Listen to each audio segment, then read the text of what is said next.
Okay ભાઈ, ગઈકાલે આપણે જે વાત કરી ફરીવાર એને આગળ વધારીએ મિત્રો.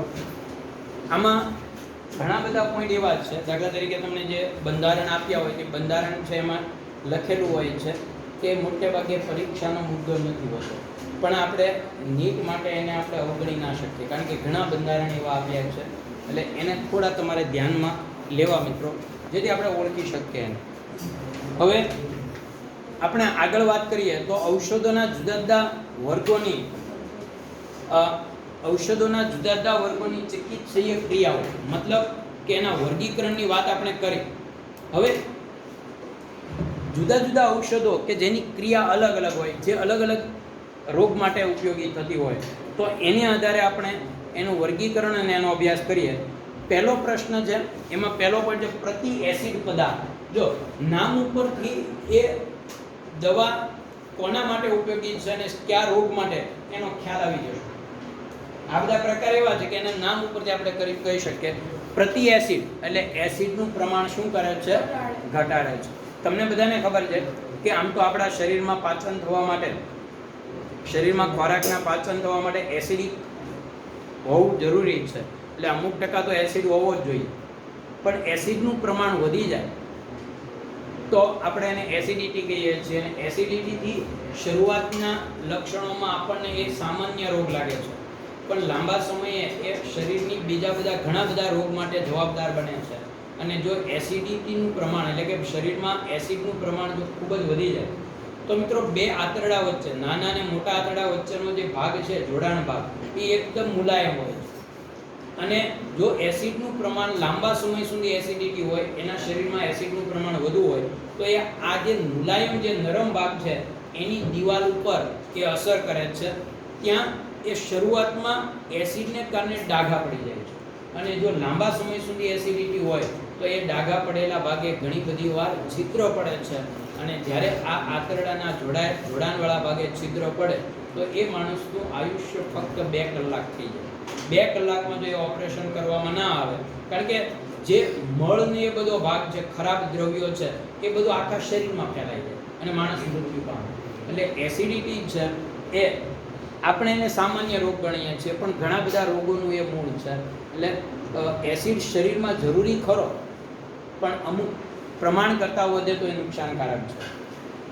જો અહીંયા જઠરમાં વધારે પડતો એસિડ ઉત્પન્ન થવાને કારણે બળતરા અને દુખાવો થાય છે. તેના ગંભીર કિસ્સાઓમાં જઠરમાં ચાંદા એટલે કે જેને આપણે અલ્સર કહીએ છીએ પડે છે. 1970 સુધી એસિડિટીના ઉપચાર માટે માત્ર સોડિયમ હાઇડ્રોજન કાર્બોનેટ એટલે કે સોડિયમ બાયકાર્બોનેટ અથવા એલ્યુમિનિયમ હાઇડ્રોક્સાઇડ અને મેગ્નેશિયમ હાઇડ્રોક્સાઇડનું મિશ્રણ પ્રતિ એસિડ પદાર્થ તરીકે વપરાતું હતું. મિત્રો આ વાક્ય છે ને એ નાના પ્રશ્નમાં પૂછાયું છે કે 1970 સુધીમાં પ્રતિ એસિડ તરીકે કયા પદાર્થ વપરાતા હતા? સોડિયમ બાયકાર્બોનેટ ને બધું. અને અત્યારે પણ તમને કહી દઉં, અત્યારે પણ ઘણી બધી વાર આપણે એનો ઉપયોગ કરીએ છીએ. એસિડિટી થયું હોય, જોકે એનું અત્યારે સ્વરૂપ બદલાઈ ગયું, પણ અંતે તો કામ એ જ છે.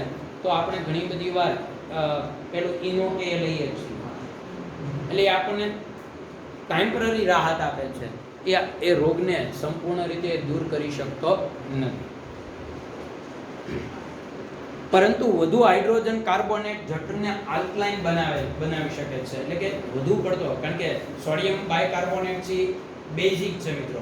વધુ પડતો આપણે સોડિયમ બાયકાર્બોનેટ લઈએ તો આપણું જે શરીર છે એમાં બેઝિકતા ઉત્પન્ન થાય. એટલે કે એસિડિટીને કારણે પ્રોબ્લેમ હતો, વધુ પડતો લઈ લેશો તો તટસ્થીકરણ થઈને રાહત આપે, પણ જો વધુ પડતો તમે બાયકાર્બોનેટ લેશો તો એસિડ પ્રમાણમાં ઘટી જશે અને બેઝ વધી જશે. એટલે આપણા શરીરમાં આલ્કલાઇન ઉત્પન્ન થશે, અને આલ્કલાઇન એટલે બેઝ, અને એને કારણે પાછો વધુ પ્રોબ્લેમ ઊભો થશે. તમે મારા તો 1-2 મિત્રો એવા છે કે એને કોઈ દિવસ બને ત્યાં સુધી કોઈ દિવસ એ સોડા ન હોય. ઘરે આવે ગમે એવો તડકો, આપણે કહીએ ને કે બહાર હોઈએ, અમે ઊભા હોઈએ તો એમ કે ચા પી લઈએ, ગમે એટલી વાર હાલે, પણ એ કોઈ દિવસ કે એના બાળકોની કોઈ દિવસ સોડા, સાદી સોડા એ આપવાય નહીં, કોઈ દિવસ ન આવે. અને એ તો એમ કે જ્યારે આપણે કેટલાક મિત્રો બહાર થયા હોય ને એને બધાને ભેગા થયા હોય ને એમ કે એને હું થમ્સઅપ કે પાઉં ત્યારે હું હકીકતમાં એનું સારું નથી કરતા, ખરાબ કરું છું કે સોડા નહીં પાવું કોઈ દિવસ. કારણ કે એમાં અંતે લાંબા સમય અને આપણે શું છે ગરમીને કારણે ઘણી બધી વાર સોડાનો વધુ પડતો ઉપયોગ પણ એ ગેસને કારણે બીજા ઘણા બધા પ્રોબ્લેમ ઊભા થતા હોય છે. ધાતુ હાઇડ્રોક્સાઇડ સંયોજનો આના ઉત્તમ વિકલ્પ છે. એટલે આની જગ્યાએ પહેલા જે ઉપયોગમાં થતો હતો સોડિયમ બાયકાર્બોનેટ, મેગ્નેશિયમ હાઇડ્રોક્સાઇડ અને એલ્યુમિનિયમ હાઇડ્રોક્સાઇડ, એમાં એ લોકો એમ કહે કે સોડિયમ બાયકાર્બોનેટનો યુઝ કરો, એની જગ્યાએ ધાતુના હાઇડ્રોક્સાઇડ વધુ યોગ્ય છે. મેગ્નેશિયમ હાઇડ્રોક્સાઇડ કે એલ્યુમિનિયમ હાઇડ્રોક્સાઇડનો ઉપયોગ કરવો જોઈએ. વધારે એસિડના ઉત્પાદનને જો પરંતુ વધુ હાઇડ્રોજન કાર્બોનેટ છે નુકસાનકારક છે. વધારે એસિડના ઉત્પાદનને પ્રેરિત કરે છે. ધાતુ હાઇડ્રોક્સાઇડ સંયોજનો આના ઉત્તમ ઉદાહરણ છે, કારણ કે તેઓ અદ્રાવ્ય હોવાને કારણે pH ને તટસ્થ મૂલ્યથી આગળ વધવા દેતા નથી. બહુ સરસ વાત કરી. એ અદ્રાવ્ય છે એટલે શું થાય કે એસિડનું પ્રમાણ pH નું અમુક ચોક્કસ પ્રમાણથી વધારે એસિડ ઉત્પન્ન થવા જ ન દે. બરાબર? એટલે લાંબા ગાળા સુધી એ આપણને રાહત આપી શકે છે. આ ઉપચાર માત્ર લક્ષણોને નિયંત્રિત કરે છે, તેને કારણોને નહીં. જો પાછું એને કીધું છે કે આ બધી દવા એસિડિટીનો કોઈ કાયમી ઉપચાર જ નથી.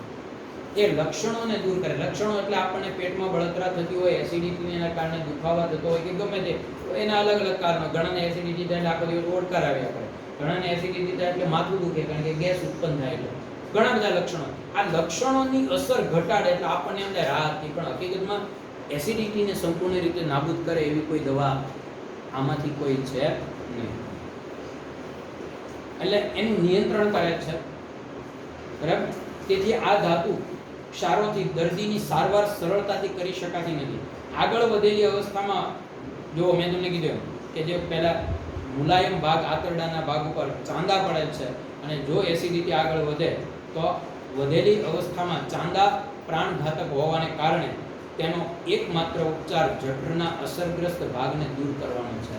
તો એસિડિટીથી ઘણી બધી વાર જઠરમાં ચાંદા પડેલો ભાગ છે દૂર કરવાનો છે, કારણ કે જો ત્યાં છિદ્રો પડી જાય તો માણસનું આયુષ્ય છે એ ઘણું ટૂંકમાં એ ઘટી જાય, કારણ કે પછી એ મળ જે છે આખા શરીરમાં ફેલાય જે દ્રવ્યો છે અને એને કારણે માણસ મૃત્યુ પામે છે. અતિ એસિડિટીના ઉપચારથી આ જ્યારે એસિડિટીની વાત આવે એટલે તમને સૌથી વધુમાં વધુ ભયંકર જો કોઈ દવા હોય તો દુખાવાની દવા આડઅસર બહુ કરે. અને બીજી કે સાયકોલોજીકલ પ્રોબ્લેમ હોય એટલે મગજની દવા છે ને એ પણ બહુ નુકસાન કરે. એમાં જો થોડો ઘણો ફેરફાર થયો તો તાસીર ફેરફાર થાય તો એ ફાયદો કરવાને બદલે એ વધુ નુકસાન કરે છે. હમણાં થોડા દિવસ પહેલાં જ એને રજા આપી દીધી. હવે તો અત્યારે ઘરે સારવાર થાય એમ કીધું. એવું તમારાથી કદાચ 2-3 વર્ષ મોટો છે, મારે રિલેટિવ છે, અહીંયા એને ગેસ્ટ્રોલોજી જે બજરંગદાસ બાપામાં પહેલાં દાખલ કરેલો હતો. આખું જે આપણે લીવર છે ને એ આખું કાઢી નાખ્યું, જઠર આખું કાઢી નાખ્યું. શું કામ કાઢી નાખ્યું? તો એક જ કારણ કે એને ડૉક્ટર અહીંયા ભાવનગરમાં એને થોડુંક છે ને એકલતા અનુભવ. એટલે જ્યારે એ બહાર એના પપ્પા એને બહાર મોકલેલો ધંધો કરવા, એટલે ત્યાં એને ગમતું નહીં. એમ કે મને ત્યાં નથી મજા આવતી, પણ તો એના પપ્પાને એમ કે નહીં કાકા છે ત્યાં તું રહે. હવે એને ગમતું નહીં એટલે એકલતા વાયુ જીવતો એકલો 6 મહિના રહ્યો. આમ કંઈ ગમે નહીં, કોઈ સાથે મળે નહીં. એટલે શું થયું? માનસિક થઈ ગયો. એટલે માનસિક થઈ ગયો એટલે અહીંયા આવ્યો. એટલે એને અહીંયા માનસિક ડૉક્ટરની દવા લીધી અને 15 દિવસની અંદર માનસિક દવા લીધી. 10 થી 15 દિવસની અંદર એનું લીવર છે ને ખરાબ થઈ ગયું. અત્યારે એ બાળકને ખાલીને લિક્વિડ આપે છે પણ ટૂંકમાં પાચન જેવું કાંઈ થાય જ નહીં. એકદમ ગ્લુકોઝનું પાણી છે કે મોસંબીનું જ્યુસ છે એના ઉપર. સાવ નાની ઉંમર છે એટલે હવે ટૂંકમાં એ લાંબુ જેટલું જીવે ને એ વધારાનું છે, કોઈ કામનું નથી. એટલે આ ઘણી બધી વાર તમે જોજો, અમુક દવા મેં ગઈકાલે વાત કરી કે અમુક દુખાવાની દવાની સાથે સાથે આ લોકો એસિડિટીની દવા આપે. નૈણા લેવાની કે નહીં, મોટા ભાગે એસિડિટીની દવા હોય. દુખાવાની દવા આપે તમારે કોઈ મોટા વ્યક્તિ તમારા ઘરે હોય જેને કંઈ પગ દુખતા હોય તો કે જોજો તમે કે કોઈ ફ્રેક્ચર થયેલ દુખાવાની દવા આપે ત્યારે સાથે સાથે સવારે એક નૈણા ટીકડી લેવાની કે એ એસિડિટીની છે. કારણ કે એસિડનું પ્રમાણ વધે તો બીજા ઘણા બધા પ્રોબ્લેમ થાય છે. અતિ એસિડિટીના ઉપચારમાં મુખ્ય પરિવર્તન તે શોધ થયું પછી થયું જે મુજબ રસાયણ હિસ્ટેમાઇન જઠરમાં પેપ્સિન અને હાઇડ્રોક્લોરિન એસિડના સ્રાવને ઉત્તેજે છે. જો એનું રીઝન એસિડિટી પછી એક પ્રકારની થોડી છે. આપણે એવું માનીએ કે એસિડિટી તીખું ખાવાથી થાય. નહીં મિત્રો, ઘણી બધી વાર ઓછી ઊંઘ લેવાથી, લાંબો સમય સુધી ઊંઘ ઓછી લઈએ તો પણ એસિડિટી થાય.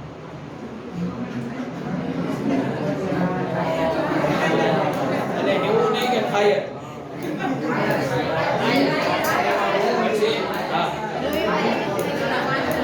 પછી ઘણી બધી વાર ઘણાને ખાટું ખાવાથી એસિડિટી થતી હોય.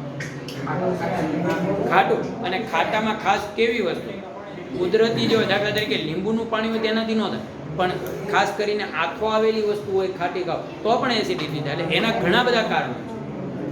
એટલે એસિડિટીનું કારણ જાણવાનું, એના લક્ષણો કેવા છે, કારણ કે એસિડિટીની અસર અલગ અલગ પ્રકારની હોય. મેં કીધું એમ પેટમાં બળતરાઈ થતી હોય તો ઘણાને માથું દુખતું હોય, એવા ઘણા કારણો છે.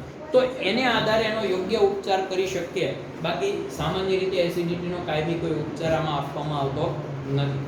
એટલે રસાયણ હિસ્ટેમાઇન જઠરમાં પેપ્સિન અને હાઇડ્રોક્લોરિક એસિડના સ્રાવને ઉત્તેજે છે. જો હાઇડ્રોક્લોરિક એસિડ છે એનું પ્રમાણ હિસ્ટેમાઇન, ઘણી બધી વાર મેં તમને ઊંઘવાના એના કારણે પણ સતત માનસિક ટેન્શનમાં રહેલા માણસને પણ એસિડિટી થવાની શક્યતા બહુ છે.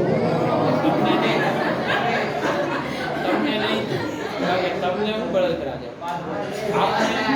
આપણે બધા એવું ગણીએ. આપણે ઘણી બધી વાર હું એવું મારા ક્લાસમાં ઘણી બધી વાર સ્કૂલમાં કહું કે મિત્રો, તમે જ્યારે ભણો છો ને ત્યારે તમને અંદર આપણી ઉપર કેટલો પ્રોબ્લેમ છે. બધાને કીધું કરવાનું, સતત વાંચવાનું, ગમે ન ગમે આ તે. પણ એક વસ્તુ તમને કહી દઉં, કારણ કે હું તો અમે બધા જે મારી ઉંમરના હોય બધા ભણીને પછી કામે લાગેલા હોય. હું તો સરકારી નોકરી કરું એટલે મને કોઈ પ્રોબ્લેમ નથી એટલો, પણ પ્રાઇવેટમાં નોકરી કરતા હોય કોઈ કંપનીમાં, તમે માણસને પૂછજો કે તારું સારામાં સારું જીવન કયું છે, તો એમ કહે છે કે મારું સારામાં સારું જીવન હું ભણતો ને ત્યારે. કારણ કે એમાં રિઝલ્ટ મારું આવે એનો આધાર ફક્ત ને ફક્ત હું છું. મતલબ કે હું જેટલું કામ સારું કરી શકું મારું રિઝલ્ટ સારું આવશે. મારું સારું દેખાડવા માટે, મારું રિઝલ્ટ સુધારવા માટે મારે બીજા ઉપર આધાર નથી રાખવો પડે. મારે રાખવો પડે છે તમારી. હું તૂટી જાઉં તો ઘણી બધી વાર એવું થાય કે રિઝલ્ટ ન આવે, બરાબર. પછી બીજું, બધાને ગમે એટલું તમે સારું કામ કરો છતાં બીજાની અપેક્ષા તમારી પાસે વધી જાય. એટલે જ્યારે સમાજમાં આવીએ ને ત્યારે ખબર પડે કે આનાથી ભણવું સારું. હું ઘણી બધી વાર કહું, હું છેલ્લા અહીંયા 20 વર્ષથી 15 વર્ષ નોકરી કરું છું અને 5 વર્ષ અહીં ભણ્યો છું. 15-20 વર્ષથી અહીં ભાવનગરમાં છું. પણ મને એવું લાગે છે કે હું 5 વર્ષ જ્યારે હોસ્ટેલમાં હતો ને એની જેવું ભાવનગરનો આનંદ મેં લીધો. 15 વર્ષથી અહીંયા છું. મને ખ્યાલ છે કે ખીચામાં પૈસા હોય છે, કંઈક ગમે ત્યારે કંઈક નાસ્તો કરવો હોય કે તો એ બધું જ હોય છે. પણ ત્યારે મારી પાસે આખા દિવસના 5 જ રૂપિયા વાપરવાના હતા. ફિક્સ હોય કે એટલા વાપરીએ તો જ એ મહિનો નીકળે એમ હોય. પણ એ 5 રૂપિયાની આપણે સવારે એક ચા પીએ ને ખારી 3 લઈએ ને, એ જે આનંદ આવતો હતો ને એ અત્યારે 100 રૂપિયાના નાસ્તામાં ન. કારણ કે કોઈ પૂછવાવાળું જ નહીં, સાયકલ લઈને રખડવા નીકળી જાય. એવો આનંદ એ અત્યારે તમને લાગે. પછી તમે જ્યારે મોટા થશો ત્યારે એમ થશે કે હોસ્ટેલમાં આપણે રહેતા હતા સારથીમાં, એ ટાઢી રોટલી ખાવી સારી હતી, ગરમ રોટલી બહુ અઘરી.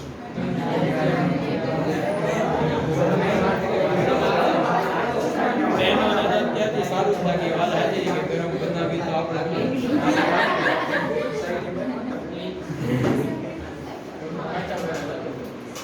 તો મિત્રો, અહીંયા જો હિસ્ટેમાઇન અને જઠરની દિવાલમાં રહેલી ગ્રાહી પદાર્થ વચ્ચેની પારસ્પરિક ક્રિયાને અટકાવવા માટે ઔષધ સિમેટિડિન, એટલે કે આ નામ યાદ રાખવાના છે, ટેગામેટ બનાવવામાં આવી હતી. તેના પરિણામે એસિડનો જથ્થો ઓછો ઉત્પન્ન થતો હતો. જો આ રીતે આ સિમેટિડિન જે છે એ એસિડનું પ્રમાણ ઘટાડી દે.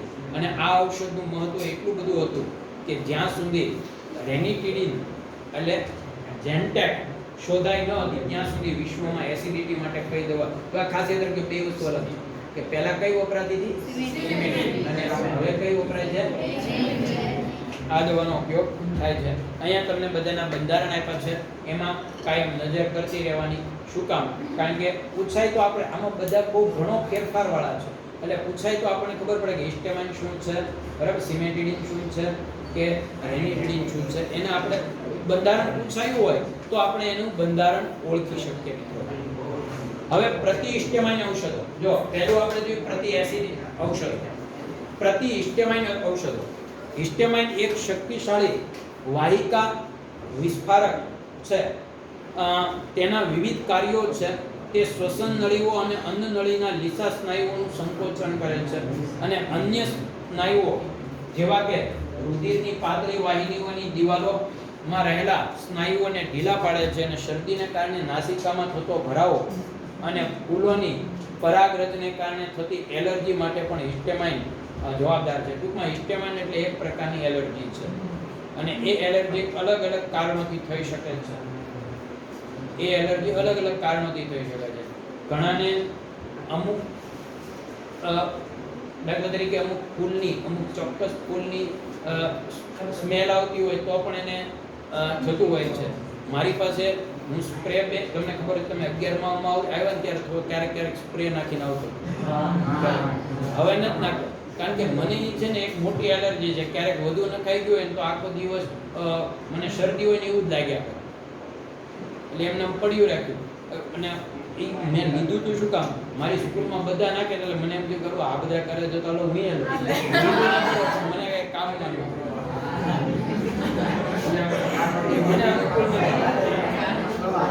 પછી ઔષધિ અને અમસ્તુભાઈ આપ ઓલી આમ કહેવાય કે સ્મેલ તો આપણા શરીરમાંથી આવવી જોઈએ, બાકી બધું કૃત્રિમ વસ્તુ ન થાય.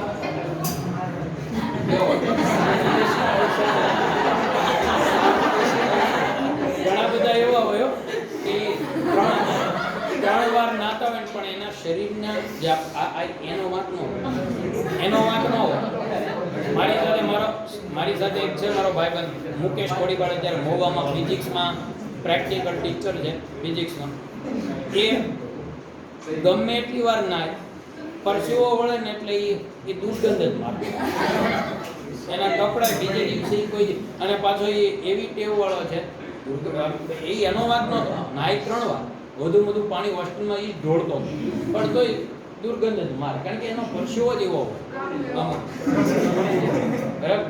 એટલે પછી પાછો પ્રોબ્લેમ એ થાય કે એ માનસિક એવો હતો એ માણસ કે અમે કોલેજમાં ભણતા ને ત્યારે એક્ઝામ આપવા જઈએ ને એટલે પહેલા દિવસે એને જે કપડાં પહેર્યા હોય ને એ કપડાં પહેરીને પછી પરીક્ષા આપવા ગયો હોય અને પેપર સારું ગયું હોય ને પછી એમ કે આ કપડાં પહેરું તો પેપર સારું જાય.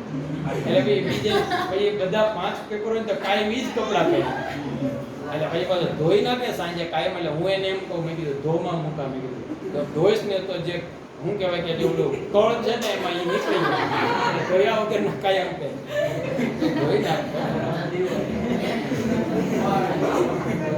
ઘણા એવા હોય કે મેં આમ કર્યું ને એટલે આમ થયું એટલે હવે કે કાયમ આવું જ કર્યું આ હતી બધો એ ડેલી પછી એકને એક કપડાં પહેરી જાય અને પછી કપડાં ધોવાની સ્ટાઇલ અઘરી. અમે તો પછી કપડાં આપી દેતા ધોવા પણ શરૂઆતમાં કપડાં ધોતા હું 1 જોડ કપડાં ધોઉં તો એ 4 જોડ ધોઈ નાખું. મેં કીધું એમ કેમ તું ધો? મને કહેજો કપડાં મેલા ક્યાં થાય? મેં કીધું ક્યાં જાય કે એક કોલરે થાય અને એક અહીંયા તો આખી બાઈને કપડાં પહેરો તો અહીંયા જે હોય ને ત્યાં થાય, બાકી કોઈ દિવસ કપડાં પહેરે બે જગ્યાએ સાબુ છે બાકી સાબુ જ નથી. સંશ્લેષિત ઔષધ જો સંશ્લેષિત ઔષધો બ્રોમફેનિરેમાઇન અને ટર્ફેનાડિન એટલે કે એને કહેવાય સેલ્ડાન આ પ્રતિહિસ્ટેમાઇન તરીકે વર્તે છે. મિત્રો આ પ્રતિહિસ્ટેમાઇન છે, હિસ્ટેમાઇનનો વિરોધ કરે છે. ખાસ યાદ રાખજો સંશ્લેષિત ઔષધો છે એટલે કૃત્રિમ દવાઓ. પ્રતિહિસ્ટેમાઇન દવાઓ કઈ કઈ છે નામ યાદ રાખજો. જ્યાં હિસ્ટેમાઇન તેની અસર દર્શાવે છે એવા ગ્રાહી પદાર્થના બંધન સ્થાન માટે સંશ્લેષિત ઔષધો હિસ્ટેમાઇન સાથે સ્પર્ધા કરી અને હિસ્ટેમાઇનની કુદરતી ક્રિયામાં દખલ કરે છે. હવે પ્રશ્ન થાય છે કે ઉપરોક્ત પ્રતિહિસ્ટેમાઇન ઔષધો જઠરમાં એસિડના સ્ત્રાવ પર કેમ અસર કરતું નથી? તેનું કારણ એ છે કે પ્રતિ એલર્જી ઔષધ પ્રતિ એસિડ ઔષધ જુદા જુદા ગ્રાહી પદાર્થો પર કાર્ય કરે છે. આપણે વાત કરી ગ્રાહી પદાર્થ ઉપર એટલે ટૂંકમાં કહીએ તો એક રોગ માટેની દવા બીજા ઉપર અસર ના કરે. શું કામ? કારણ કે એનું ગ્રાહી સ્થાન અલગ અલગ હોય. એટલે જે દવા છે એનું ગ્રાહી સ્થાન આપણા શરીરના જે ઉત્સેચકો ઉપર અલગ અલગ હોય છે અને એને કારણે એની અસર અલગ અલગ હોય. એટલે પ્રતિહિસ્ટેમાઇન દવા છે એ હિસ્ટેમાઇન વિરુદ્ધ કામ કરે છે પણ એસિડિટી એ દૂર કરી શકતો નથી. બરાબર, એસિડિટી એનાથી દૂર થઈ શકે નહીં. એટલે એવું કહેવા માંગે છે કે દરેક રોગ માટે એક અલગ દવા હોય છે. એક દવાથી ઘણા બધા રોગ આપણે સારા કરી શકતા નથી. હવે મિત્રો ત્યાર પછીનું છે ચેતાતંત્રને સક્રિય કરતા ઔષધ. પ્રશાંતકો. ચેતાતંત્રને સક્રિય કરતા ઔષધો કયા છે? પ્રશાંતકો અને વેદનાહક ઔષધો.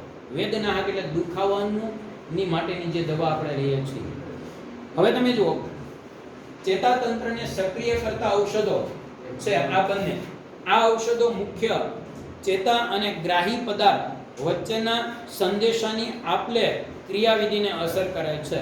દારૂ પણ આ જ કામ કરે છે. એ ચેતાતંત્ર અને જે સંદેશાનું જે સંવેદના અનુભવતો અંગ છે એની વચ્ચેનો ભાગ જે છે એની જે ચેતાતંત્રને નિષ્ક્રિય બનાવે છે, એના પર અસર કરે છે. અને એટલે જ ઉકળામાં પડ્યો હોય તો એને કોઈ જાતની દુર્ગંધ ન આવે. બરાબર ને? ત્યાં જ્યાં પડ્યો રહે, કારણ કે ઓલરેડી એનું ચેતાતંત્ર છે નિષ્ક્રિય બની જાય છે, એ કોઈ કામ કરતો હોતો નથી. એટલે આવું થાય. જુઓ તમે, પ્રશાંતકો પ્રશાંતકો રાસાયણિક સંયોજનોનો એવો વર્ગ છે કે જે તણાવ, સામાન્ય કે ગંભીર માનસિક રોગોના ઉપચારમાં વપરાય છે. પ્રશાંતકો છે એનું કામ શું છે? માનસિક રોગ, તણાવ એટલે કે સતત ટેન્શનમાં રહે, સામાન્ય કે ગંભીર માનસિક રોગ હોય તો એના માટે આ વપરાય છે. તે રોગમુક્ત થવાની સૂઝ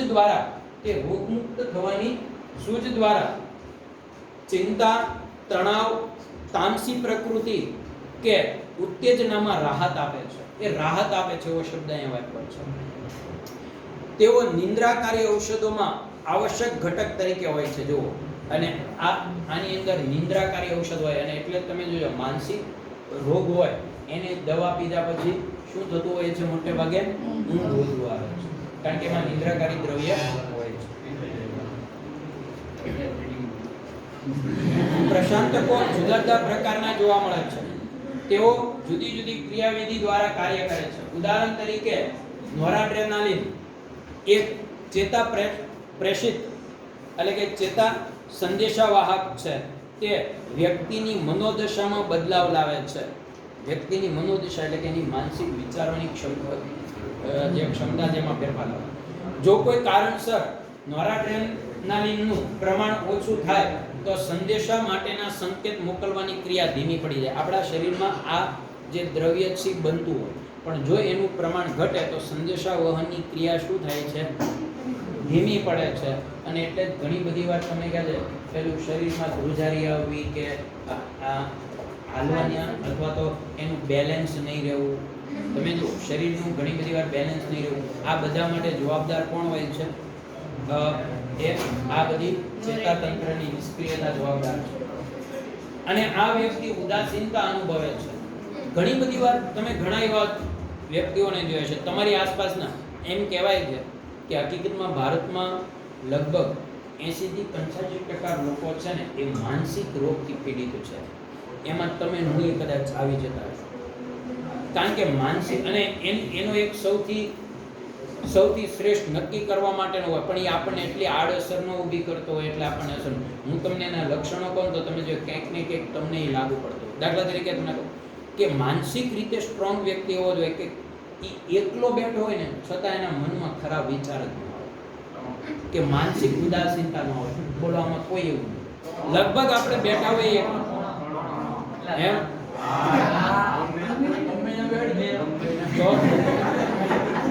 હસતો તો એમ સારું એ લાંબો સુખી થશે. પછી ભલે આપણે પૈસાથી સુખી થાય એવું નથી, પણ નિરોગી જીવન જીવી. બાકી મોટે ભાગે તમને ખબર છે કે આપણે નાની નાની વાતમાં ઉદાસીન થતા હોઈએ, નાની વાતમાં ઉદાસીનતા અનુભવીએ તો એ એક પ્રકારનો રોગ જ છે. બરાબર, એ એક પ્રકારનો રોગ જ છે. ઘણા એવા હોય છે મિત્રો કે જેને ગમે એવી પરિસ્થિતિમાં કોઈ દિવસ કોઈ પણ વસ્તુને માનસિક રીતે એટલું શું કહેવાય કે એટલું બધું માનસિક લે, ગમે એ વસ્તુને ઇગ્નોર કરવાની ટેવ. દાખલા તરીકે એક સારામાં સારું ઉદાહરણ આપણે આપી શકીએ. આપણો ભારતીય કેપ્ટન, પૂર્વ કેપ્ટન મહેન્દ્રસિંહ ધોની, એને વર્લ્ડ કપ જીત્યો ત્યારે એના મનમાં છે જે અભિમાન કે એને તમે એટલો બધો ઉછળતો નહીં જોયો હોય, જે બાકીના ખેલાડીઓ જે રીતે ઉછળ્યા છે એ રીતે એને એ એકદમ સ્થિર મનથી એને લીધું છે. અને જ્યારે એ હારતો હોય ત્યારે પણ તમે જો એ સારા જ નિર્ણયો લે. હારે ત્યારે વિરાટ કોહલી કે બીજા કોઈ ખેલાડીઓની જેમ એ ખરાબ નિર્ણય નહીં લે, કારણ કે હારે ત્યારે હારને પણ એ પોતાના મગજ ઉપર સ્થિર રાખી શકે છે. એકદમ શાંત સ્વભાવનો વ્યક્તિ છે. એટલે એ બને ત્યાં સુધી એક એના નિર્ણયો કોઈ દિવસ ખોટા ન હોય. અને એવા બહુ ઓછા વ્યક્તિઓ જોવા મળે કે જે દરેક પરિસ્થિતિમાં એ આનંદની વાત હોય તો, અને જ્યારે કોઈ વ્યક્તિ અને એને ઓળખ હોય તો આપણે ઓળખી શકીએ. ઉદાસીનતા સ્થિતિમાં આપણે કદાચ ઓળખી ન શકીએ, પણ કારણ કે કોઈ માણસની કોઈ પ્રોબ્લેમ કેટલો મોટો છે આપણને ખબર ન હોય, પણ એનો આનંદ છે એ કેટલો મોટો છે આપણને ખબર હોય. અને એ જ્યારે એનો કોઈ આનંદની વાત હોય, જ્યારે ખૂબ જ ઉછળે ત્યારે સમજી લેવાનું કે આ માણસ દુઃખી પણ એટલો જ થતો. એટલે સ્થિર માઇન્ડવાળો વ્યક્તિઓ જે છે એ મોટે ભાગે વધુ સ્ટ્રોંગ, એના નિર્ણયો પણ વધુ સ્ટ્રોંગ હોય, અને એ મોટે ભાગે આપણે એમ કહીએ કે એનું માનસિક જે ચેતાતંત્ર છે એ યોગ્ય રીતે કાર્ય કરે છે. આ ઔષધો નોરાડ્રેનાલિનની વિઘટન પ્રક્રિયાના ઉત્સેચકની ઉદ્દીપકીય ક્રિયાને નિરોધિત કરે છે. જો ઉત્સેચક નિરોધિત થાય તો અગત્યનો ચેતા પ્રેરિત ધીમે ધીમે ચયાપચયની પચિત થાય છે અને તેના ગ્રાહી પદાર્થોને લાંબા સમય સુધી સક્રિય કરી શકે છે. તેથી ઉદાસીનતાની અસર નિર્મૂળ થતી જાય છે અને આઇક્રોનિક આઇઝિસ અને ફેનિલજિન આ પ્રકારના ઔષધો છે. તમે ઘણી બધી વાર ખૂબ બહુ મોટા સેલિબ્રિટીને પણ એનું ઘણી બધી વાર વાંચ્યું હશે કે એ માનસિક થઈ જાય અને એને કારણે એ પોતાનું જે બધું છે એ ગુમાવે. હમણાં દાખલા તરીકે એક શ્રેષ્ઠ ઉદાહરણ છે હની સિંહ. હની સિંહ છે ને, યોયો એને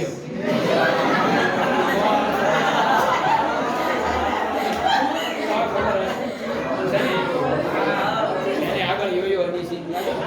તમે શરૂઆતમાં જે સમયે જ્યારે એનો ક્યાં ગીત, મને કોઈ ગીત નહીં યાદ આવે, પણ એ બધા જે ગીત આવ્યા ત્યાં એ સમયે એનું ભારતમાં ટૂંકમાં સંગીતમાં એનું નામ થઈ ગયું, પણ કેટલીક ખરાબ ટેવને કારણે પછી, અને પંજાબના લોકો છે મોટે ભાગે દારૂ અને ડ્રગ્સના તો ટેવ, અને એની લતને કારણે એની આસપાસનું વાતાવરણ એટલું ખરાબ થઈ ગયું અને માણસો એનાથી થોડા દૂર ભાગવા માંડ્યા. બસ થોડી દૂર ભાગવા માંડ્યા અને એને કારણે પરિસ્થિતિ એવી આવી કે એક સમય એવો આવ્યો કે એકલવાયુ જીવન થઈ ગયું અને એને જે પ્રોગ્રામ મળતા હતા, જે એને પૈસા મળતા હતા એમાંથી પ્રમાણ ઘટી ગયું. એટલે માણસ માનસિક થઈ ગયો અને 1 થી 1.5 વર્ષ માટે વિદેશ એની સારવાર કરવા માટે જતો રહ્યો અને હમણાં 6-8 મહિના પહેલાં ફરી વારી આવ્યો. પણ હજી આવીને એ એટલો જે પહેલાં જે રીતે એ પરફોર્મન્સ કરી શકતો હતો એટલું હજી એ પરફોર્મન્સ નથી કરી. કારણ કે સેલિબ્રિટીઓને બીજો બધું એને એક સાથે એટલા બધા પૈસા આવતા હોય અને સામે કોઈ હરીફ આવી જાય ને એટલે માનસિક થતાં એને વાર ન લાગે. આપણે તો શું છે કઈ અમસ્તી કઈ હોય નહીં, માનસિક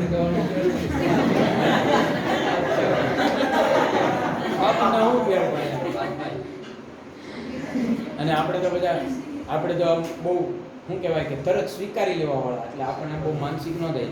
દાખલા તરીકે આપણા ક્લાસમાં કોઈને સારામાં સારા માર્ક આવતા હોય અને એની સાથે જ કાયમ બેઠનારને ન આવે તો આપણે એમ કહીએ ભાઈ તારે કેમ નથી આવતા, એને આવે તો એ તરત એમ કહી દે. આમ માનસિક રીતે નહીં સાહેબ, મને ગમે એટલું વાંચું નથી આવતા, આમ તેમ એમ કંઈ નહીં કીધું હોશિયાર છે.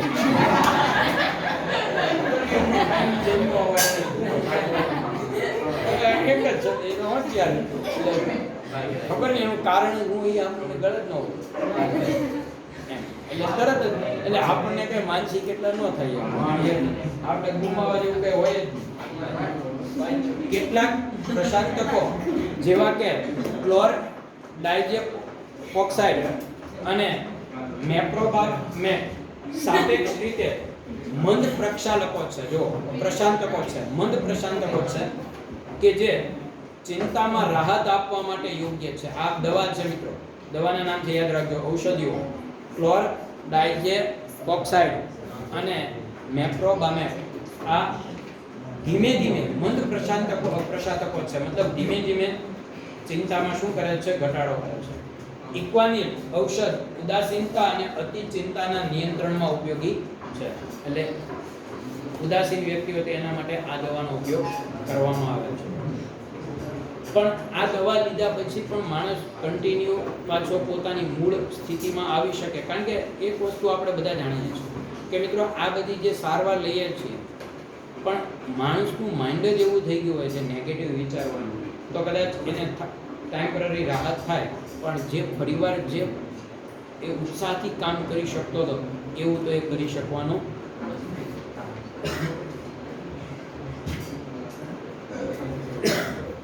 બાર્બિટ્યુરિક એસિડના વ્યુત્પન્નો જેવા કે વેરોનાલ, એમાઇટાલ, નેમ્બ્યુટાલ, લ્યુમિનાલ અને સેપોનાલ પ્રશાંતકોનો એક અગત્યનો વર્ગ બનાવે છે. એટલે આ બધા પ્રશાંતકો છે. આ વ્યુત્પન્નોને બાર્બિટ્યુરેટ્સ કહેવામાં આવે છે. આ બાર્બિટ્યુરેટ્સ જે એ નિંદ્રાકારી પદાર્થો છે, એટલે કે નિંદ્રા લાવનાર પદાર્થો છે. એનું કામ ઊંઘ આપવાનું. કેટલાક અન્ય પદાર્થો વેલિયમ, સેરોટોનિન પ્રશાંતકો તરીકે પણ ઉપયોગમાં લેવાય છે. એટલે આ બધા પદાર્થના નામ છે જેનો ઉપયોગ આપણે પહેલા જુઓ, પ્રશાંતકો જે ચિંતા અને ઉદાસીનતા દૂર કરે અને એવા પ્રશાંતકો કે જે નિંદ્રા લાવે. બાકી બેનું એક રીતે કામ સરખું છે. બે દવા જ્યારે માનસિક રોગી વ્યક્તિ હોય ને બે પ્રકારની દવાની જરૂર પડે. કારણ કે જેટલો એ ઊંઘમાં હશે, જેટલો એ સૂતો હશે, ગાઢ નીંદમાં સૂતો હશે, એટલું એનું મગજની સતત વિચારતું બંધ થશે અને જેટલો એનામાં વિચાર ઓછા આવશે એટલું એનું મગજ ફરીવાર સ્થિર થવાની શક્યતા વધે. એટલે મોટે ભાગે આવા વ્યક્તિઓને શું કરવામાં આવેલો હોય છે? ધ્યાનમાં જ રાખીએ, આપણી ભાષામાં કહીએ કે એને ધ્યાનમાં જ રાખે એટલે સતત નિંદ્રાકારી ઔષધો આપ્યા કરે છે. વેદનાહક ઔષધો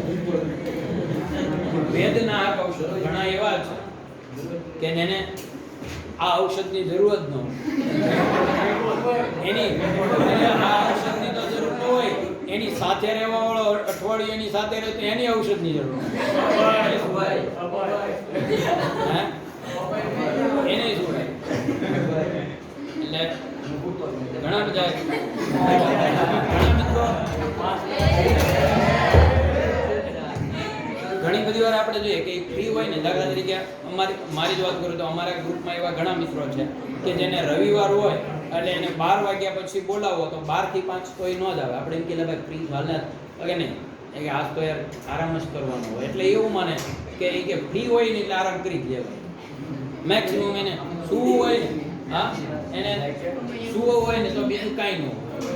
એ એમ કે ને મારે મેં ઓલો તમને કાલે કોરોનાનું ઉદાહરણ નહોતું આપ્યું બરાબર, એ મારે રિલેટિવ જ છે મોવાનો, એ અહીંયા હતો ને એટલે ઘણી બધી વાર મારા કાકાના છોકરાએ વાત કરતો હોય ત્યારે કે એના પછી એની ધંધો કરવામાં એની સાથે એ કે હું એમ કહું આનું અને કેમ આખો દિવસ અહીંયા પડ્યો જ રહે? મને કે ભાઈ પડ્યો જ રહેશે. મેં કીધું કેમ? એના મમ્મી સાથે કોરોના હતો ને એના મમ્મીને એટલે આવ્યો હતો. મેં કેમ પડ્યો જ રહે? એ કે એ એમ ઘણી બધી વાર કહે એમને એ કે મારું જીવનમાં એક જ લક્ષ્ય છે, હું તો કે મેક્સિમમ શું મને બીજું કાંઈ ન પણ ક્યાંય મારે ફરવાનું, મને કાંઈ ન કહે કંઈ હું ફ્રી હોઉં એટલે મને સુવા મળે ને એટલે બાકીનું બધું મારે કાંઈ ન થયું. અને હકીકત કે જાય લ્યો સુવાનું મળે છે બીજે ક્યાંય નહીં. કોણ સારું?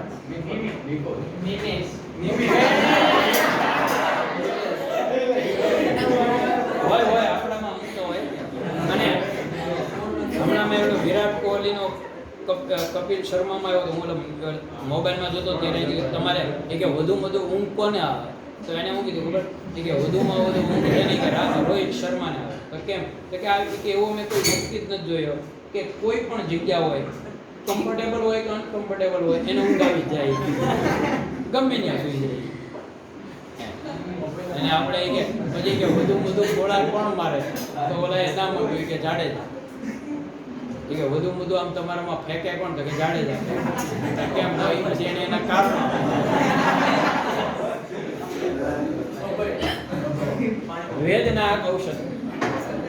વેદનાક ઔષધો ભાઈ દુખાવાને વ્યક્તિના ભાનમાં, જો સાંભળો, વેદનાક ઔષધો શું કરે તો કે દુખાવાને વ્યક્તિના ભાનમાં ઘટાડો, માનસિક અસ્વસ્થ સ્થિતિ અસમન્વય અથવા લકવો અથવા ચેતાતંત્રમાં અન્ય કોઈ ખલેલ લાવ્યા વિના ઘટાડે છે. ટૂંકમાં દુખાવાની દવા છે એ બીજી કોઈ પણ અસર કર્યા વગર દુખાવાની અસરને શું કરે છે? ઘટાડે છે. તેમને નીચે મુજબને વર્ગીકૃત કરવામાં આવે. આ વાત આવી ને એટલે હું તમને એક ઉદાહરણ આપું. મારા ગામમાં એક બ્રાહ્મણ, જો કે એ સમયે મારા કરતાં એ લગભગ 10 વર્ષ મોટો છે. એ સમયે ભણતર બહુ ઓછું હતું અને ભાવનગર જિલ્લામાં ભણતરના અમે કાંઈ નહોતું. ભાવનગરમાં જો કોઈ હોશિયાર વિદ્યાર્થી હોય ને એને 11-12 સાયન્સ કરવું હોય તો એ વલ્લભ વિદ્યાનગર જતા. અને તમારે અત્યારે 45 વર્ષથી ઉપરના ડૉક્ટરો છે ગામડામાં, એનો તમે સર્વે કરજો તો લગભગ એમાંથી 80% એમ કહે છે કે વલ્લભ વિદ્યાનગર ભણતા. ત્યાં એક જ સ્કૂલ હતી આરપીટી, ત્યાં જ જતા. મેક્સિમમ જે લોકો છે ને એ ત્યાં. એટલે એક બ્રાહ્મણના છોકરાની વાત મારા ગામનો જ છે, એ તો મારાથી મોટો છે, મોટી ઉંમરનો. દુખાવાની વાત આવે એટલે કહું કે દુખાવાની અસરને દૂર કરવા માટે એને માથું દુખતું હતું અને વાંચવું હતું રાત્રે, કારણ કે 12 સાયન્સની એક્ઝામ હતી. એ એક્ઝામ અમારામાં એવું હતું કે બીજી ટ્રાય હોય તો મેડિકલમાં ના આપો, એક ટ્રાય બીજી ટ્રાય હોય તો મેડિકલમાં પછી તમે નો આપો ટ્રાય દો. ટૂંકમાં 10+2 નો નિયમ હતો. 10મું પછી 2 વર્ષે જ તમે 12 સાયન્સ કરેલું હોવું જોઈએ, વચ્ચે ગેપ હોય તો ન. તો એ સમયે એના દાદા એકવાર વાત કરતા હતા, એટલે કે એને આમ ઊંઘ એટલી આવતી હતી એટલે એને શું કર્યું, એને માથું દુખતું હતું એટલે એને એના વાળ બાંધ્યા. કે માથાને ભૂલવા માટે શું કરવું, એટલે એના વાળને દોરીથી બાંધી અને એને બારીની ગ્રીલ સાથે એને બાંધી દીધી દોરી. એટલે કે હું ઊંઘું એટલે મને સીધું જ મારા વાળ ખેંચાય એટલે મને જગાય વાંચવું, કારણ કે એટલું એને વાંચવું છે. એટલે કહેવાનો મતલબ કે માણસ મહેનત કરવા માટે શું ના કરી શકે ને એ જ અગત્યનું. આપણે તો એવું કાંઈ ન કરીએ, બરાબર, એમાં કાંઈ આપણને લાગુ ન પડે. વાળ અડ્યા હોય તો આપણે બરાબર ને સીધા ઊભા થઈએ એને મારવા માટે ઊભા થઈએ. અને હોસ્ટેલમાં તો આપણે આવું બધું કરતા જ હોઈએ, ખબર છે ને. જો કે તમારે લોકોએ તો અહીંયા ફિક્સ સમય છે. અમારે હું જ્યારે 8મું 9મું ભણતો હતો, 8મા ધોરણમાં મારી સાથે એક મિત્ર હતો. એની ટેવ એવી છે બીજાની ઈર્ષા કરવાની ટેવ. અને કેવી ઈર્ષા કરે, ગામડામાંથી આવેલા છોકરા, ત્યારે 100 વિદ્યાર્થી 8મામાં, અમારી ટોટલ 250-300 વિદ્યાર્થી અને 100 વિદ્યાર્થી અમારે 8મા વાળા વિદ્યાર્થી હતા. હવે એ લોકો એમાંથી ઘણા એવા હોય કે એને કંઈક ખબર જ ન હોય, ગામડામાંથી આવ્યા પહેલી વાર. એટલે આવું શું કરે કે ઘણી બધી વાર એ લોકોને ખોટું કે આ મને આઈએમપી પ્રશ્ન આપ્યો પરીક્ષાના આગળના દિવસો, એમ કે આ આઈએમપી પ્રશ્ન આપ્યો તો આ વાંચી લઈ કે આવી જાય, અને હકીકતમાં એવું કંઈ હોય જ એ ખોટા રસ્તે ચડાવવાનું કામ. એ વાંચે ક્યારે ખબર, મારા જ ક્લાસમાં હતો, મારા રૂમમાં હતો, એક રૂમમાં 8 જણ હોય. એ રીડિંગ સમય 7:30 થી 9 ત્યારે સૂઈ જાય અને પછી શું કરે ખબર તમને, 10 વાગ્યા સુધી સૂઈ. અમે 10 વાગે સૂઈ જઈએ ને, પછી 10:30 11 એનો એક 10મા વાળો ભાઈબંધ હોય એને જગાડવા આવે અને એ નાઇટ લેમ્પ ઉપર વાંચે. એટલે નાઇટ લેમ્પ શરૂ રાખીને વાંચે. શું કામ, જો લાઇટ કરે તો અમે જાગી જઈએ, ખબર પડી જાય કે વાંચે. એટલે એટલો ઈર્ષા. એટલે નાઇટ લેમ્પ ઉપર વાંચે અને જેવા અમે કોઈ કદાચ હલ્યા હોય ને એટલે તરત પાછો સૂઈ જાય. એટલે આમ ખબર ન પડવા દેવી એમ, એવી એની ટેવ. એટલે કાયમ રીડિંગમાં સૂઈ ગયો એટલે અમે કાયમ અમારા ગ્રુપ પતિ આવે ડેઈલી કંઈક ને કંઈક કારણ અમારે આપવું પડે, કારણ કે માર તો ન ખવડાવાય. એટલે એક દિવસ કે માથું દુખે, એક દિવસ કે કાનમાં દુખે, આવું કારણ બધું અલગ અલગ આવે. હવે 2 3 4 દિવસ આ કારણ આવ્યું. પણ એક વાત કે ગૃહપતિ સામે માર ન ખવડાવીએ પણ અમે તો એની હળી કરીએ. હું કે સાવણીની સળી લઈને કાનમાં ભરાવી ડેઈલી આ કરવા. એટલે એ કાનમાં કરીએ ને એટલે એ સીધો ગાળો બોલે, કારણ કે ખબર કે ભાઈ બંધ છે બધે ગાળો, એટલે જેવી હોય એવી ગાળો દે. સાહેબ ભૈયા ને પછી આ બધું કરી. હવે 2 3 4 દિવસ તો આવું આવ્યું. પછી એકવાર આવ્યા એટલે સાહેબ આવ્યા એટલે અમે કંઈ કારણ ન આપ્યું, કારણ કે પછી કાંઈ કારણ ક્યાંથી ગયો. એ સાહેબ મારા કડક હતા એટલે એના કાન પકડ્યા. ભાઈ શરૂ થઈ ગયું, આંખો બંધ અને ધબધબાટી ગયો. સાહેબે કાન પકડી જે ફૂટ ઊંચો કર્યો તોય શરૂ રહ્યા. પછી 2 3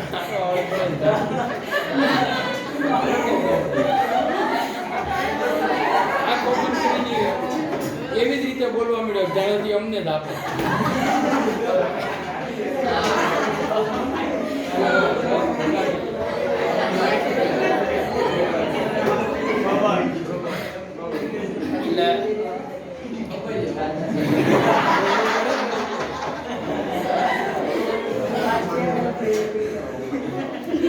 એટલે આમાં જો એને આવ્યું એને વાંચતા આવડતું હતું પણ એને કારણ ન આવ્યું એટલે ટૂંકમાં બીજાનું ખરાબ કરવા ગયો ને એટલે આ થયું.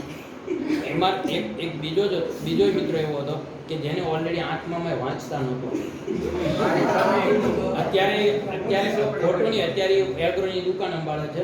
હું એને કહું તો એમ કે ના નહીં કે ડબ્બો, મને ખબર ડબ્બો જ એમ ખબર પડી. એટલે ઊંધી બુક કે આડી બુક, સાહેબ આવે એટલે બુક પકડી બેઠી સાહેબને અંદર વાંચે. પછી વર્ષ દિવસ પૂરું થયું, બધા નાપાસ થયું ત્યારે સાહેબને ખબર પડી કે આને તો વાંચતા જ ક્યાં આવડતું. સાહેબને રૂમાડી. તો મિત્રો વેદનાહક ઔષધો જે છે એની આપણે વાત કરીએ. એમાં એક બિનમાદક અને એક માદક વેદનાહક ઔષધો છે. બિનમાદક એટલે શું? કે જે દવા લેવાથી આપણે જે લઈએ છીએ બધા બિનમાદક લઈએ છીએ. દુખાવામાં રાહત આપે પણ એનાથી આપણને, જેમ આપણે જ્યારે કોઈ આલ્કોહોલ લઈએ, દારૂ પીએ ને કેમ આપણું મન છે એવી રીતે આપણને ટૂંકમાં એવા પ્રકારનું કોઈ એની અસર નથી થતી. આપણે બધા બિનમાદક લઈએ છીએ. બિનમાદક વેદનાહક ઔષધ. બિનમાદક ઔષધ વર્ગમાં એસ્પિરિન દવા માથાના દુખાવા માટે કામ આવે, પણ ખાસ કરીને અને આ દાખલા તરીકે જેનું બ્લડ જાડું થતું હોય અને હાર્ટ એટેક આવવાનો જે શક્યતા હોય ને એ લોકોએ એસ્પિરિન હકીકતમાં સાથે રાખવી જોઈએ કાયમ. કારણ કે એસ્પિરિન એવી દવા છે કે એમાં પાણીની જરૂર ન પડે. તમે મોઢામાં નાખો તો એટલી ઝડપથી દ્રાવ્ય થાય છે, બહુ ઝડપથી, અને એ દ્રાવ્ય થઈને બીજી ત્રીજી મિનિટે એ લોહીની અંદર ભળી અને લોહીને પાતળું કરી નાખે છે. એટલે એટેક આવ્યું હોય, છાતીમાં દુખાવો થતો હોય, જે 2-3 એસ્પિરિનની ટેબ્લેટ ખાઈ જાય ને તો લોહી પાતળું થઈ જાય ને એટલે તમારા હૃદય ઉપર જે પ્રેશર આવતું હતું, જે હૃદયને કામ કરવા માટે જે જાડું લોહી હશે તો એને પ્રેશર વધુ કરવું પડશે. હવે તો 2-4-5 કલાક એ લોહી પાતળું થઈ જશે તો એને કામ કરવામાં સરળતા પડશે, અને એટેક આવતું હશે તો એને એટેકની અસર ઘટી જશે. એસ્પિરિન છે એ કામ આવે, દુખાવાની તો દવા છે પણ પ્લસ એ લોહીને પાતળું કરે છે. આ ઉપરાંત પ્રોસ્ટાગ્લેન્ડિસ નામના રસાયણોના આપણે સંશ્લેષણનો નિરોધિત કરે છે. પેરાસિટામોલ પણ આપણે લઈએ છીએ. એસ્પિરિન અતિ પ્રચલિત ઉદાહરણ છે. જે માંસપેશીઓમાં બળતરા કે દુખાવો પેદા કરે છે, અને આ ઔષધો સંધિવાથી શરીરમાં થતા સાંધાના દુખાવામાં રાહત આપે છે. આ ઔષધો અન્ય અનેક અસરો દર્શાવે છે, જેમ કે તાવમાં રાહત આપે છે, તાપ શામક આપે છે, પછી લઘુ પટ્ટિકાના સ્કંદનને અટકાવે છે, પછી એસ્પિરિનના રુધિર જામવા ન દેવાના ગુણને કારણે તે હૃદયના હુમલાના અટકાવવા માટે પણ ઉપયોગી છે. પછી માદક વેદનાહક ઔષધો મોર્ફિન અને તેની સાથે સમાન ધર્મીપણું ધરાવતા અનેક પદાર્થોને ની દવા તરીકે ઉપયોગમાં લેવામાં આવે છે, જે દુખાવો દૂર કરે છે અને નિંદ્રા પ્રેરે છે. બરાબર? ઝેરી માત્રામાં, આમાં ઝેરી માત્રાનું પ્રમાણ વધુ હોય. આ ઔષધો બેહોશી અને અસ્વાભાવિક ઘેરી નિંદ્રા, બેશુદ્ધિ, દારૂ પીવે એટલે માણસ બેશુદ્ધ થઈ જાય, પછી ડ્રગ્સ લઈ તો બેશુદ્ધ થઈ જાય. આ ડ્રગ્સ ને મોર્ફિન આ બધું એ જ છે, નશાકારક પદાર્થ. એ બધા જ શેમાં આવે છે? માદક વેદનાહક ઔષધમાં આવે છે. ઝેરી માત્રામાં આ ઔષધો બેહોશી, અસ્વાભાવિક ઘેરી નિંદ્રા, તાણ, આંચકી જેવી અસરો પેદા કરે છે અને છેવટે મૃત્યુમાં પરિણમે છે. આ ઔષધોને અફીણ મળે તેવા ખસખસના છોડમાંથી મેળવવામાં આવતા હોવાથી કેટલીક વખત તેને અફીણવાળી દવા તરીકે પણ ઓળખાય છે. અફીણ ને ડ્રગ્સ ને આ બધું એમાં આવે છે.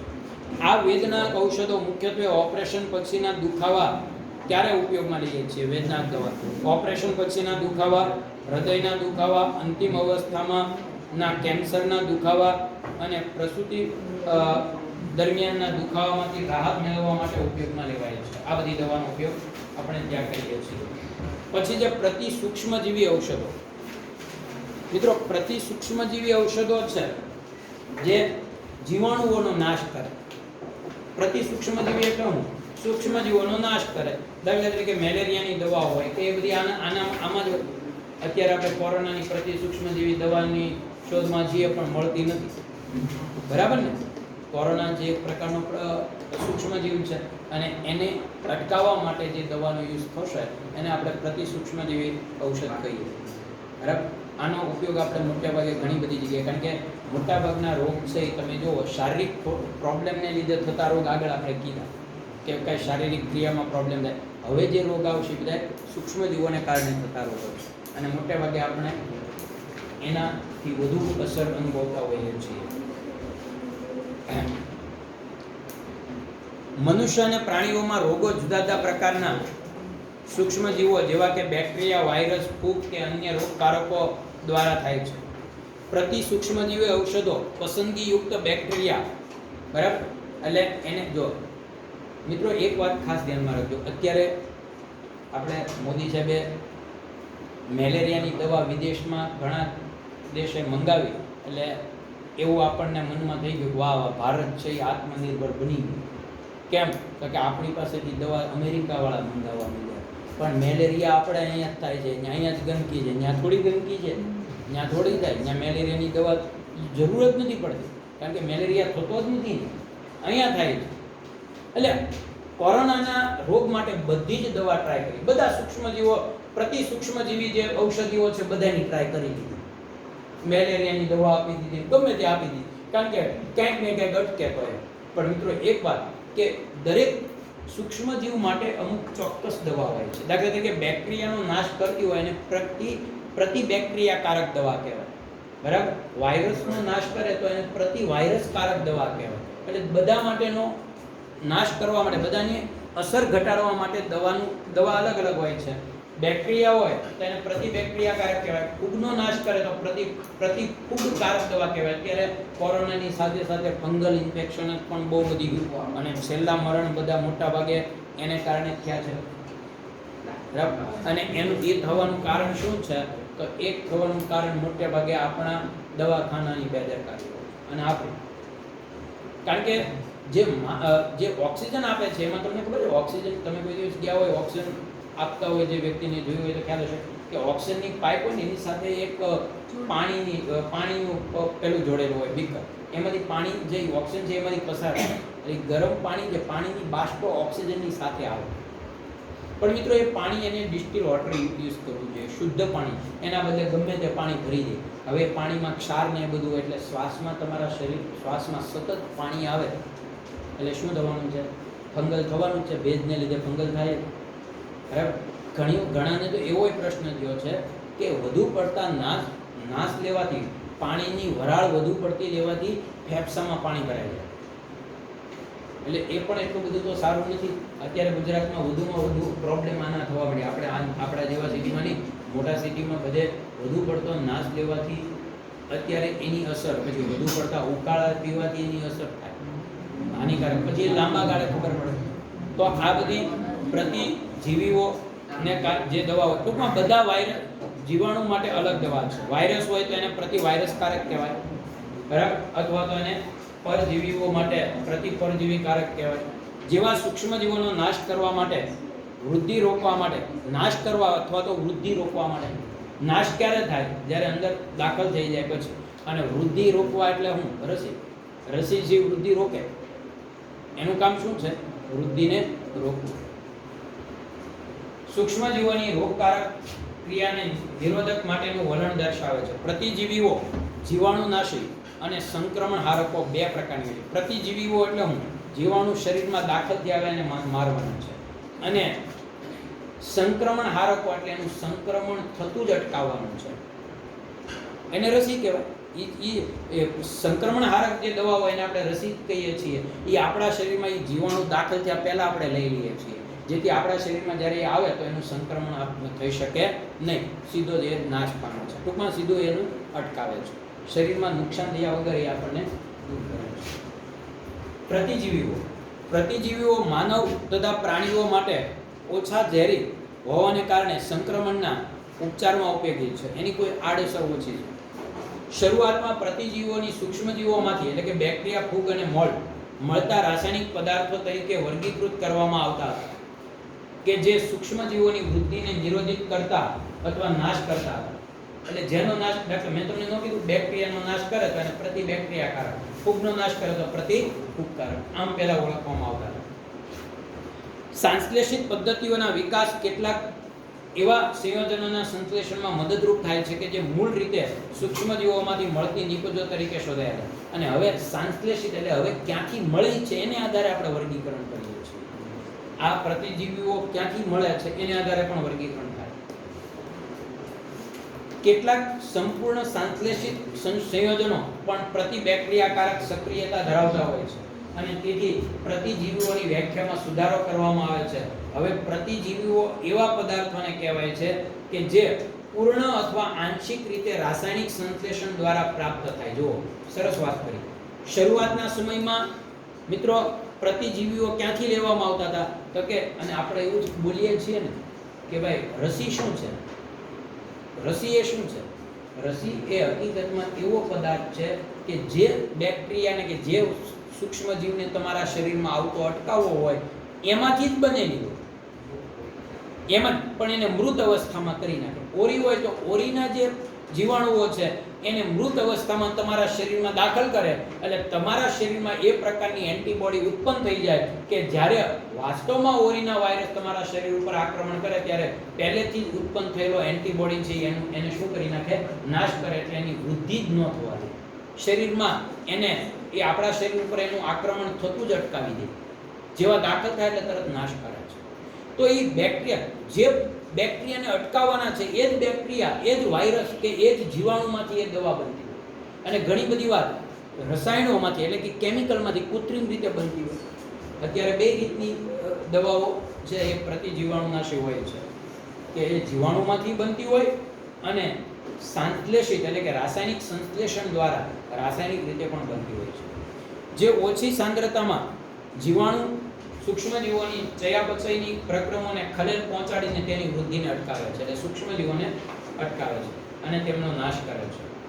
19મી સદીમાં એવા રસાયણોની શોધ શરૂ થઈ છે જે હુમલો કરનાર બેક્ટેરિયા પર પ્રતિકૂળ અસર કરે છે. એટલે એને હજી તો હુમલો કરે ત્યાં જ એનો શું કરી નાખે? નાશ. અત્યારે જે બાળકોને જુદા જુદા રોગ માટેની રસી આપવામાં આવે છે મિત્રો એ જ છે.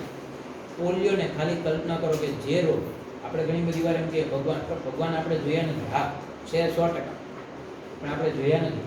પણ આપણે તમે જુઓ તો જે માણસે આખા વિશ્વને કોઈ એક રોગમાંથી સંપૂર્ણ રીતે એને આખા રોગને વિશ્વમાંથી દૂર કર્યો તો એ માણસ આપણે એમ કહી શકીએ કે ભગવાનથી દોરાવાય નાનો નહીં હોય.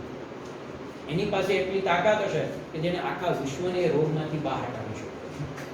તો આપણે જે પોલિયોની રસી જે મેં કીધું એમ કે લગભગ 100% એમ કહે છે કે 2 થી 3% પોલિયો બાળકોમાં જોવા મળતો. 2 થી 3 બાળકો પોલિયોગ્રસ્ત હતા. અને એમાં અમુક વિસ્તારમાં તો પોલિયોના દર્દીઓ ખૂબ જ વધુ હોય, ખાસ કરીને દરિયાઈ ક્ષારીય પાણીવાળા વિસ્તાર. તમે ક્યારેક તળાજાથી આગળ સરતાન પર કે એ સાઈડ લીલીવાવ ગામ છે, હું તો ત્યાં મારા ઘણા રિલેટિવ છે, ઓળખું છું. એક ઘરમાં ઓછામાં ઓછા અત્યારે 2 કે 3 અપંગ હોય છે. એટલા બધા આનો પ્રોબ્લેમ. પણ અત્યારે તમે જુઓ તો પોલિયો સંપૂર્ણ રીતે વિશ્વમાંથી નાબૂદ થઈ ગયો.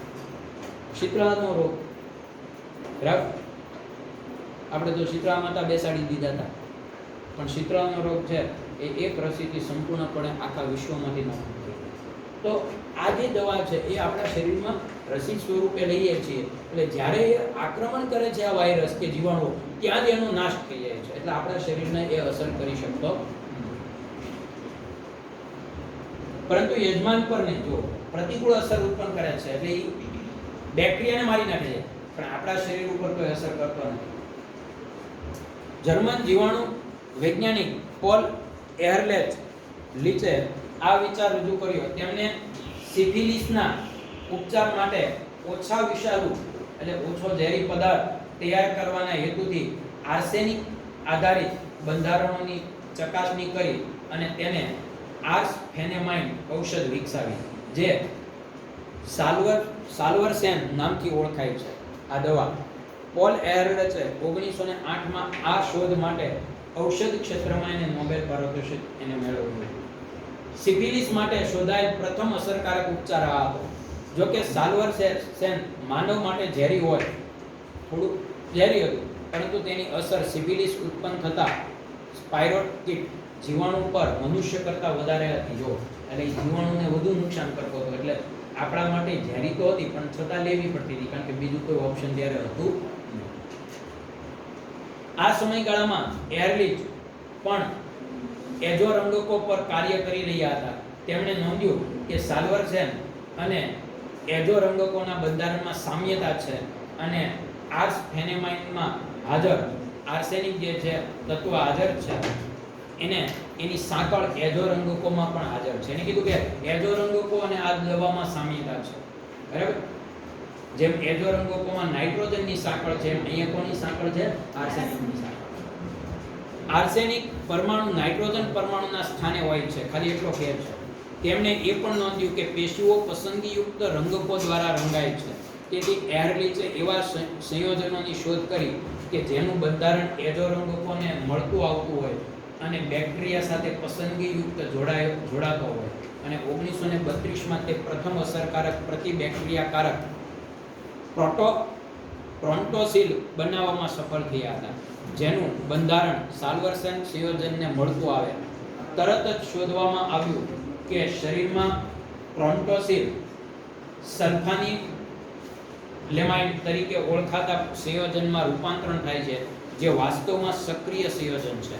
આમ સલ્ફા ઔષધની શોધ થઈ અને સલ્ફોનેમાઇડ સંયોજનને અનુરૂપ અનેક ઔષધોનું પછી સંશ્લેષણ થયું, બરાબર. આ રીતે અસરકારક સંયોજન સલ્ફાપિરિડિન પણ એક અસરકારક પરિબળ છે. એટલે એક વ્યક્તિએ શોધેલી દવા પછી ધીમે ધીમે એમાં સુધારા કરી અને કેટલાક વૈજ્ઞાનિકો છે એ બેક્ટેરિયા કે જીવાણુનો નાશ કરવા માટેની દવા શોધે. એમાં બે પ્રકાર, નાશ કરવા માટે કે એનું સંક્રમણ અટકાવવા માટેની રસી શોધતા હોય, તો કેટલાક એ બેક્ટેરિયાને ઓળખવા માટેની રસી શોધે. આપણે જે લેબોરેટરી ટેસ્ટ કરાવીએ છીએ મિત્રો, તો એને ઓળખવા માટેની રસી છે, દવા છે, બરાબર. કે બેક્ટેરિયા સાથે ચોક્કસ પ્રકારનો રંગક ઉત્પન્ન કરે, એને કારણે આપણે ઓળખી શકીએ કે મેલેરિયાના બેક્ટેરિયા આપણા શરીરમાં છે કે નહીં. તો આ રીતે ધીમે ધીમે એમાં સંશ્લેષિત એટલે કે કૃત્રિમ રીતે દવાનો વિકાસ થતો આવે છે.